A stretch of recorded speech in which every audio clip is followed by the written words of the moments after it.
بیان کرتا ہے۔ فَإِذَا لَقِيتُمُ الَّذِينَ كَفَرُوا فَضَرْبَ الرِّقَابِ۔ اب یہ ہے آیت جو مشکلات القرآن میں سے ہے۔ اس کی وجہ کیا ہے کہ اس میں بھی ایک تقدیم و تاخیر ہے۔ تقدیم و تاخیر کا اصول میں بتا چکا ہوں، قرآن مجید میں ہوتا ہے اس کے آہنگ کی وجہ سے، اور غور کرنا پڑتا ہے کہ اس کی اصل ترتیب کیا ہے،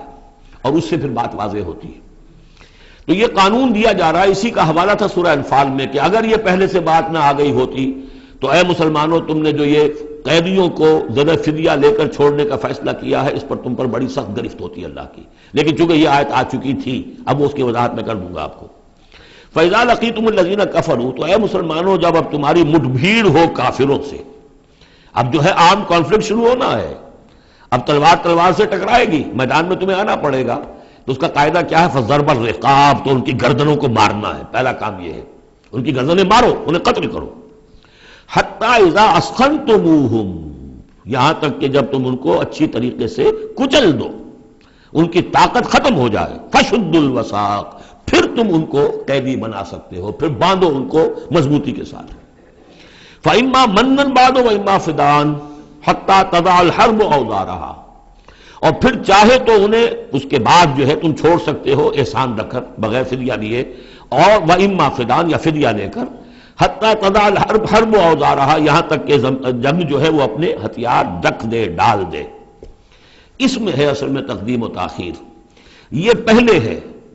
حَتَّى إِذَا أَثْخَنْتُمُوهُمْ فَشُدُّوا الْوَثَاقَ حَتَّى تَضَعَ الْحَرْبُ أَوْزَارَهَا فَإِمَّا مَنًّا بَعْدُ وَإِمَّا فِدَاءً، یعنی یہ کہ جب تمہارا مقابلہ کافروں سے ہو تو پہلے مرحلہ یہ ہے کہ ان کی گردنیں مارو، پھر جب ان کی قوت کچھ لی جائے پھر تم انہیں قیدی بنا سکتے ہو، جب تک کہ جنگ اپنے ہتھیار بالکل رکھ دے۔ اب اس کو سمجھ لیجئے کہ ایک ہوتی ہے بیٹلز، ایک ہوتی ہے وار۔ بدر جنگ تھی لیکن بیٹل کی نوعیت کی تھی، وار تو 6 سال تک چلنی ہے۔ Battle of Badr, battle of Uhud, battle of Ahzab, battle of Bani al Mustaliq, battle بنا معلوم کتنی بیٹلز ہیں۔ یہ 6 سال تک مسلسل جنگ ہے، جس میں کہ تھوڑا سا وقفہ آیا صلح حدیبیہ کی وجہ سے، ورنہ تو جا رہے۔ وار واز کنٹینیوئنگ، وار ابھی ختم نہیں ہوئی ہے، ایک بیٹل ختم ہوئی ہے، ایک مہم ختم ہوئی ہے، ایک لڑائی ختم ہوئی ہے، جنگ تو جاری ہے۔ حتیٰ تضع الحرب اوزارہا، جبکہ وہ جنگ اپنے ہتھیار رکھ دے، یعنی اس درجے وہ دین کا غلبہ ہو جائے کہ اب کوئی ریزسٹنس نہ رہے، تو پھر یہ ہے کہ چاہے تم ان کو چھوڑ دو فدیہ دے کر، اور چاہے تم ان کو ویسے بھی احسان سے بھی چھوڑ دو تو کوئی حرج نہیں، احسان کرو بغیر فدیہ دیے بھی چھوڑ دو تو کوئی حرج نہیں۔ لیکن جب تک کہ ابھی مقابلہ چل رہا ہے، اس وقت تک فدیہ لے کر چھوڑ دینے کے معنی کیا ہوئے کہ آپ نے کفر کو تقویت پہنچائی۔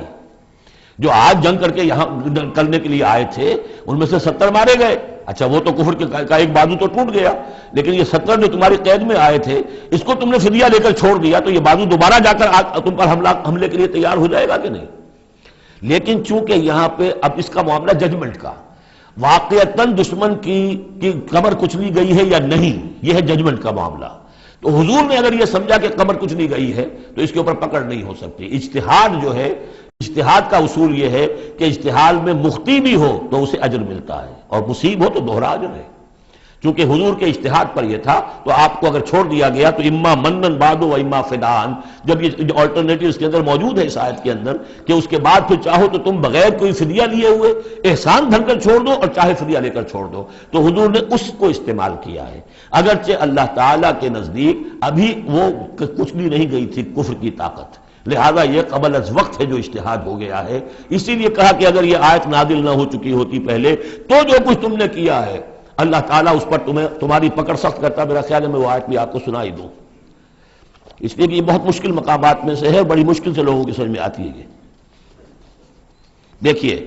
یہ آیت نمبر 67 سے سنا رہا ہوں۔ ما کان لنبی ان یکون لہ اسرا حتی یسخن فی الارض، وہی لفظ جو یہاں آیا ہے حتی اذا اسخنتموہم حتی یسخن فی الارض۔ کسی نبی کے لیے یہ روا نہیں ہے کہ وہ کوئی قیدی بنا لے جب تک کہ زمین میں پوری طریقے سے خونریزی نہ ہو جائے اور کفر کو کچل نہ دیا جائے۔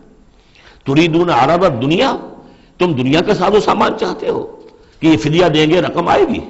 واللہ یرید الآخرہ، اللہ کے نگاہوں کے سامنے آخرت ہے۔ اللہ عزیز الحکیم، اللہ عزیز اور حکیم ہے۔ لولا کتاب من اللہ سبقا، اگر یہ اللہ کی طرف سے وہ کتاب پہلے آنا چکی ہوتی، حکم، اب یہ کتاب کے معنی پھر وہی حکم ہے یہاں پر، اللہ کی طرف سے پہلے یہ آیت جو ہے جو اس حکم پر مبنی ہے وہ نازل نہ ہو چکی ہوتی، لَمَسَّكُمْ فِيمَا أَخَذْتُمْ عَذَابٌ عَظِيمٌ، تو جو کچھ تم نے لیا ہے اس پر تمہارے اوپر